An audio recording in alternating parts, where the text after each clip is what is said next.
அது huge respect towards police அப்படிங்கும்போது அதை எப்படி காட்டுறாங்க ப்ரொஜெக்ட் பண்ண போகிறாங்க அப்படின்னு ஒன்று இருக்குது. ஸோ அட் சேம் டைம் எல்லாருக்கும் இருக்கிற ஆசை தான். லைக் ஒரு போலீஸாக இருக்குங்கிறது, போலீஸ்னா இப்படி மட்டும் தான் இருக்க மாட்டாங்க, இப்படியும் இருப்பாங்க, இப்படியும் இருப்பாங்க. ஸோ இந்த பக்கம் எப்படி இருக்குங்கிறது தான் நான் ப்ரொஜெக்ட் பண்ணுற மாதிரி நான் காட்டியிருப்பேன். நம்ம கொடுக்கறத எப்படி யூஸ் பண்ணிக்கிறோம் மட்டும்தான் இருக்குது தவிர, கொடுக்கறது எதுவுமே நம்ம கையில் எதுவுமே கிடையாது. இருக்கிறத எப்படி யூட்டிலைஸ் பண்ணிக்கிறோங்கிறது தான் நம்ம லைஃப். நான் பிலீவ் பண்ணுறேன். So I believe in universal thing. So நீங்கள் நிறைய ஆடிஷன் அட்டன் பண்ணியிருப்பீங்க இல்லையா? உங்களை வந்து ஒரு முக்கியமான ரோலுன்னு சொல்லி கூப்பிட்டுட்டு நீ ஓரமாக இழுப்பா அப்புறமா பார்த்துக்கலாம் அப்படின்னு ஏதாச்சும் ரிஜெக்ஷன்ஸ் அந்த மாதிரி நீங்கள் ஃபேஸ் பண்ணியிருக்கீங்களா? லைக் அப்கமிங் என்ன மாதிரி லைக் எந்த பேக்ரவுண்டும் இல்லாதவங்களுக்கு அது ரொம்ப காமனான ஒரு டேர்ம் நீங்கள் சொன்னது.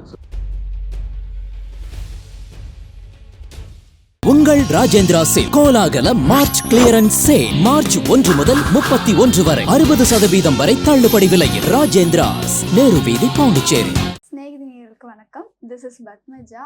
நம்மளோட குக் வித் கோமாளியில் வந்து நம்ம ஹார்ட் எல்லாத்தையும் திருடிட்டு போயிட்டு அவர் எங்கடா இருக்காரு தேடிட்டு இருந்தவங்களாம் எல்லாரும் கேட்டுருப்பீங்க, அஸ்வின் எங்கன்னு. இப்போ நம்ம அவர் கூட தான் ஒரு இன்டர்வியூ இருக்க போகுது. Hi sir. Hello sir. Cook with கோமாளியில் வந்து ஒரு பெரிய ஒரு நிறைய ஃபேன்ஸ் உங்களுக்கு வந்திருந்தாங்க. உங்கள் குக்கிங்காக இருக்கட்டும் சரி, எல்லாத்துலேயும் இருந்துட்டு. ஸோ அப்போது அங்கே இருந்துட்டு அடுத்தது நெக்ஸ்ட் ப்ராஜெக்ட்ஸ் மூவ் பண்ணிவிட்டு இப்போ தூள்பேட்டில் வந்துட்டு ஒரு வேறு கேரக்டர் நாங்கள் பார்க்குறோம். இது வரைக்கும் நான் பார்க்காத ஒரு கேரக்டரை வந்துட்டு தூள்பேட்டில் வந்து பார்க்குறோம். அது எப்படி சார் உங்ககிட்ட இருக்கா? லைக் நம்ம ஸ்கிரிப்ட் கேட்போம் இல்லைங்களா? ஸோ சம்டைம்ஸ் சிலது நமக்கு எக்ஸைட் ஆகும். அந்த மாதிரி கேட்கும்போது எனக்கு இந்த ஸ்கிரிப்ட் ரொம்ப எக்ஸைட்டிங்காக இருந்துச்சு.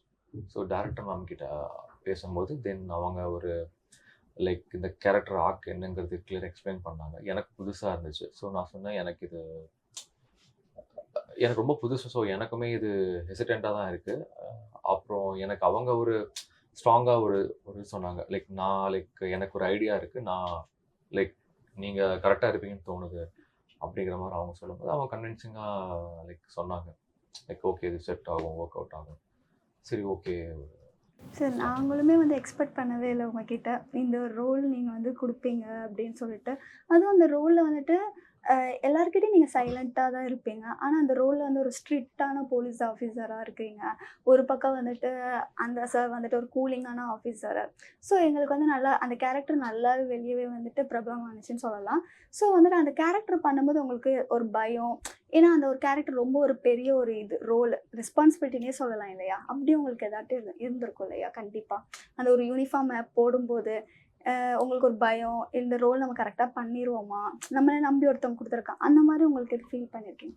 ஸோ எனக்கு அதான் அதுக்கு முன்னாடியே தான் நான் கேட்டேன் மேம் கிட்ட, இந்த மாதிரி இந்த ரோல் என்ன பண்ணும், என்னென்னலாம் இந்த ரோலோட கேரக்டரைசேஷன் என்னவா இருக்கணும் கேட்கும்போது எனக்கு எல்லாமே பர்ஃபெக்டாக இருந்துச்சு. லைக் ஏன்னா ஹியூஜ் ரெஸ்பெக்ட் டுவர்ட்ஸ் போலீஸ் அப்படிங்கும்போது அதை எப்படி காட்டுறாங்க ப்ரொஜெக்ட் பண்ண போகிறாங்க அப்படின்னு ஒன்று இருக்குது. ஸோ அட் சேம் டைம் எல்லாருக்கும் இருக்கிற ஆசை தான். லைக் ஒரு போலீஸாக இருக்குங்கிறது எனக்கு எப்போவுமே ஒரு நல்ல ஒரு இதாக பார்ப்பேன். எனக்கு ரொம்ப பிடிக்கும் அப்படிங்கிற மாதிரி ஒரு விஷயமா தான் நான் பார்க்குறேன். ஸோ அந்த சமயத்தில் இதெல்லாம் லைக் மேம் கிட்ட டிஸ்கஸ் பண்ணும்போது அந்த ஒட்டுமொத்த அந்த கேரக்டரைசேஷனே என்டையராக அந்த த்ரூ அவுட் அந்த சீரீஸில் எப்படி இருப்பார் அப்படிங்கும்போது இவர் பர்ஃபெக்ட் ஆஃபீஸர் அப்படிங்கிற மாதிரி தான் இருக்கும். ரொம்ப ஸ்ட்ரிக்டாக இருப்பார், இது இப்படி ஹேண்டில் பண்ணுவார். ஸோ இவர் வே ஆஃப் ஹேண்ட்லிங்கிறது இப்படி தான் இருக்கும் அப்படிங்கிற மாதிரி ஒன்று சொல்லி, ஸோ மேம் செக் பண்ண மீட்ரு தான் அது. ஸோ ஒவ்வொருத்தரும் ஒவ்வொரு மாதிரி, நீங்கள் சொல்கிற மாதிரி இன்னொரு கேரக்டர் வந்து அவர் அப்படியே ஆப்போசிட்டாக இருப்பார். ஸோ இந்த கேரக்டர் இப்படி தான் இருக்கும். ஸோ நீங்கள் மிக்ஸ் ஆஃப் எவ்ரி திங்கிற மாதிரி தான் எல்லாமே இருக்கும். போலீஸ்னால் இப்படி மட்டும் தான் இருக்க மாட்டாங்க, இப்படியும் இருப்பாங்க, இப்படியும் இருப்பாங்க. ஸோ இந்த பக்கம் எப்படி இருக்குங்கிறது தான் நான் ப்ரொஜெக்ட் பண்ணுற மாதிரி நான் காட்டியிருப்பேன். Okay sir. இன்னொன்று என்னென்னா, உங்களோட இன்ஸ்டாகிராம் ப்ரொஃபைலில் வந்துட்டு நீங்கள் அழகாக கேப்ஷன் எழுதிருப்பீங்க, இறைவன் தான் எல்லாம் அந்த மாதிரி. ரொம்ப பக்தியா சார்? யூனிவர்சல் தான். நான் இப்போ எல்லாருமே நான் நம்புறது அதுதான். எதுவுமே நம்ம கொடுக்கறத எப்படி யூஸ் பண்ணிக்கிறோம் மட்டும்தான் இருக்குது தவிர, கொடுக்கறது எதுவுமே நம்ம கையில் எதுவுமே கிடையாது. இருக்கிறத எப்படி யூட்டிலைஸ் பண்ணிக்கிறோங்கிறது தான் நம்ம லைஃப். நான் பிலீவ் பண்ணுறேன்.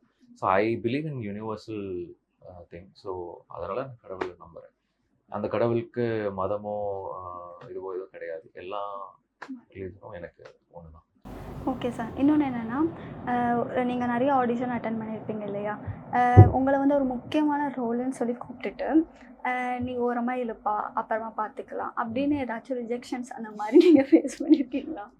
லைக் அப்கமிங் என்ன மாரி லைக் எந்த பேக்ரவுண்டும் இல்லாதவங்களுக்கு அது ரொம்ப காமனான ஒரு டெர்ம் நீங்க சொன்னது. ஸோ எனக்கு மட்டும் இல்ல, நெறைய பேருக்கு அது நடந்திருக்கு. என் கண்ணெதிர்ல எனக்கு நடக்கும்போது என் கூட இருக்க அத்தனை பேத்துக்கு நடந்திருக்கு. அது இன்னைக்கும் நடந்துட்டு தான் இருக்கு. அது அப்படிதான். அது நம்ம எப்படிங்கிறது தெரியாது. அதான் again it's a universal thing. நம்ம ஒவ்வொன்னா பேர் பண்ணி இன்னைக்கு இல்ல நாளைக்கு ஜெயிச்சுடுவோம் அப்படின்னு சொல்லி அந்த பேஷன்ஸோட நம்ம வெயிட் பண்ணும்போது, ஆ அதுதான் ஒரு அடுத்த இடத்துக்கு கொண்டு போகும். சில பேர் அதுல ஓகே. இது இதுக்கு மேல முடியல அப்படின்னு சொல்லி விட்டு போனவங்க நெறைய பேர் இருப்பாங்க. அத விடாம இருக்கிறவங்க அதுல ஒரு நெறைய பேர் இருப்பாங்க. அதுலேருந்து வந்த ஒரு ஆள் தான் நான்.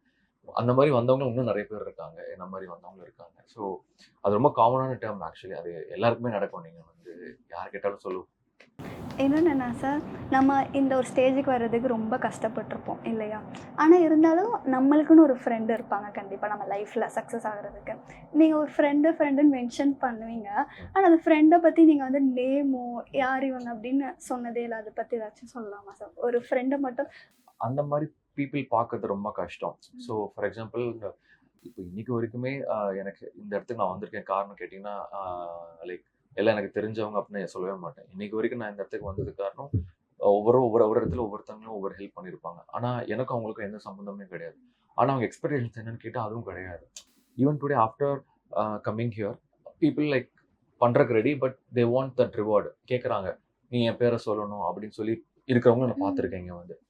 ஆனா உண்மையிலே நான் நான் வர்றதுக்கான காரணமா இருக்கவங்க யாருமே அத எதிர்பார்த்து பண்ணல. அவங்க ஒரு ம். தேங்க்ஸ் கூட எக்ஸ்பெக்ட் பண்ணல. ஏன்னா நான் தேங்க்ஸ் கூட ஒரு சிம்பிள் எனக்கு லைஃப்ல எல்லாமே கனெக்ட் பண்ணிப்பேன் எல்லா ஒவ்வொரு விஷயமும். ஸோ செம்பின்னு ஒரு படம் பண்ணும்போது கடைசியில ஆ அந்த குட்டி பாப்பா வந்து சரளாம்மா கிட்ட ஆ. கேட்பாங்க. இந்த மாரி ஆ "அண்ணா பேரு எனக்கு தெரியலையே" அப்படின்னு ம். சொல்லுவாங்க. என் லைஃப்ல அதான் நடக்கும். எனக்கு யாருன்னே அவங்க தெரியாது. எப்படிங்கன்னா அப்ப சொல்லுங்க, "இல்லைங்க ஒருத்தர் உங்கள ரெஃபர் பண்ணியிருந்தாரு" அப்படின்னு சொல்லியிருப்பாங்க. எங்கேயோ ஒரு இடத்துல என் ஃபோட்டோ குடுத்துருப்பாங்க. எங்கேயோ ஒரு இடத்துல ஏன் நீங்க இவர ட்ரை பண்ணுங்கன்னு சொல்லியிருப்பாங்க. அவருக்கும் எனக்கும் என்னன்னு கேட்டீங்கன்னா, என்ன ஒரு ஒரு இதுவுமே இருக்காது. கனெக்டிவிட்டியே இருக்காது. ஆனா, அவங்க யாருன்னே எனக்கு குடுத்தது தெரியாம சொல்லாம போயிடுவாங்க. நான் அதுக்கப்புறம் சில சம்டைம்ஸ் கேட்பேன். துருவி துருவி யார் சொன்னாங்க சொல்றீங்களா? எனக்கு கொஞ்சம் பண்றீங்க. இப்போ நடக்கிற ஒரு ப்ராஜெக்ட்ல கூட அப்படிதான் நடந்துச்சு. யாரோ ஒருத்தர் வந்து என்ன ரெஃபர் பண்ணி என் நம்பர் குடுத்து இவர பாரு அப்படின்னு சொல்லி எனக்கு இப்போ வரைக்கும் தெரியாது. அது கடைசியில ப்ராஜெக்ட் ஸ்டார்ட் ஆகி முடிய போற டைம்ல தான் எனக்கு தெரியும் இவங்க தான் பண்ணாங்க அப்படின்ட்டு. அப்போ எனக்கு சான்ஸ் கிடைச்சது. கூப்பிட்டு தேங்க் பண்றதுக்கு சொன்னேன் தேங்க் யூ. நீங்க அந்த காட் கிட்ட ப்ரேயர் பண்ணது வந்து இந்த மாரி பெர்சன்ஸ் வழியா வந்துட்டு உங்களுக்கு கண்டிப்பா. பிளெஸிங்ஸ் கரெக்ட்டா கிடைக்குது சார். கண்டிப்பா. சார் இன்னொன்னு உங்களுக்கும் ஆர்யா சாருக்கும் அப்படி என்ன சார் பாண்டிங்? அதுவே யுனிவர்சல் தான். ஏன்னா நான் நடிச்ச ஃபர்ஸ்ட் படம் கதை, திரைக்கதை, வசனம்ல வந்து ஒரு ஓரமா எங்கேயோ சுத்திட்டு இருப்பேன். அது அப்போ. ஸோ அப்போ நமக்கு சினிமானா என்னன்னே தெரியாது. அப்போ என்ன சினிமாங்கிறது எவ்வளோ கடுமையான ஒரு விஷயம். அது போறதுங்கிறது சாதாரணம் கிடையாது. அப்போ நடந்த ஒரு விஷயம். அதுக்கப்புறம் கட் பண்ணா லைக் அதான் சொல்றேன்ல ஒரு எனக்கே தெரியாது. இது நான் கனவுல கூட நெனச்சு பார்க்கல. லைக் இன்னைக்கு வந்து அது நெனச்சு பார்க்கும்போது ஜர்னி லைஃப் வந்து தான் நம்ம பிளான் கிடையாது. இட்ஸ் ஆல் காட்ஸ் பிளான்ங்கிற மாரி தான். இன்னைக்கு வந்து எனக்கு ஒரு பெரிய சப்போர்ட்டா நான் இருக்காரு. அது எதுவுமே எதிர்பார்க்காம இருந்தது. இதுக்கு எனக்கு பதிலே கிடையாது. இது அகைன் யுனிவர்சல் திங் தான் சொல்லுவேன். அத நான் எந்த அளவுக்கு நான் அத ரெஸ்பெக்ட் பண்ணணுமோ ரெஸ்பெக்ட் பண்ணி, நான் அந்த கிடைச்ச அந்த லைக் அந்த சோல நான் என் லைஃப்ல நான் எப்பவுமே ஹோல்ட் பண்ணணும்னு நான் ஆசைப்படுறேன். சார் உங்களுக்கு ஆக்டிங் எங்கேருந்து சார் கத்துக்கிறீங்க? உங்க ஆக்டிங் சீரியஸா வந்துட்டு செம்மையா இருக்கும் சார். ஒவ்வொரு ரோல் நீங்க எடுத்து பண்ணாலும், அதுக்கு நீங்க ஒரு மதிப்பு எல்லாமே குடுத்து, ஃபுல் எஃபர்ட்ஸ் போட்டு பண்றீங்க இல்லையா? இது எப்படி சார் அந்த ஆக்டிங்க்கு? அ அது எல்லாமே நான் என் டைரக்டர்ஸ் கிட்ட தான் சொல்லுவேன். ஏன்னா, ம். அவங்க தான் என்ன வந்து அ ஒரு விஷனா இப்படி பண்ணா நல்லாருக்கும், இப்படி ம். பண்ணுங்கன்னு. ஸோ நான் ஒவ்வொரு டைரக்டர் கிட்டயும் right from my starting stage, ஸ்டார்ட்டிங்ல இருந்து ஒவ்வொரு டைரக்டரும் நான் தேங்க் பண்ணணும். Right from okay. Gerald sir. அவர் தான் ஃபர்ஸ்ட்டு எனக்கு ஆக்டிங்னா என்னங்கிறது ஒரு ப்ராப்பரா ஒரு ஒரு செஷன் மாரி, ட்ரெய்னிங் செஷன் மாரி ஒண்ணு குடுத்து, ஆரம்பத்துல ஒரு கான்ஃபிடன்ஸ் குடுத்தாரு. அங்கருந்து ஆரம்பிச்சது தான். அப்புறம் என் ஷார்ட் ஃபிலிம்ல ஓகே. புனித்ன்னு சொல்லிட்டு அந்த பையன் வந்து ஒரு ஷார்ட் ஃபிலிம் தான். அதுக்காக நாங்க வந்து ஒரு 3 நாள் உட்காந்து ரிஹர்ஸ் பண்ணுவோம். ட்ரெய்னிங் குடுப்போம் அப்படி. இப்படி பண்ணா ஓகே. நல்லாயிருக்கும். இந்த மீட்டர் பண்ணா நல்லாயிருக்கும். அந்த மாரி படத்துக்கு வரும்போது அ படத்துல இருக்கிற டைரக்டர்ஸ் அவங்கலாம். For example Prabhu Solomon sir வந்து எனக்கு ஒவ்வொரு அ டேக்லயும் வந்து ஒவ்வொரு சீனையும் வந்து ஒரு மாதிரி என்ன அவரே ஆக்ட் பண்ணி நீ பண்ண எப்படி இருக்கும், அதுலேயே வெரைட்டிஸ் எப்படி பண்ணா இருக்குன்னு சொல்லி ஒரு 10 வெரைட்டி அவரே எனக்கு காட்டி என்னென்ன கம்மியான்னு சொல்லி இதெல்லாம் தான் எனக்கு ஒரு பிளெஸிங்கான ஒரு லேர்னிங் உங்கள்கிட்ட எனக்கு கிடைச்சது. That's how I try to do something.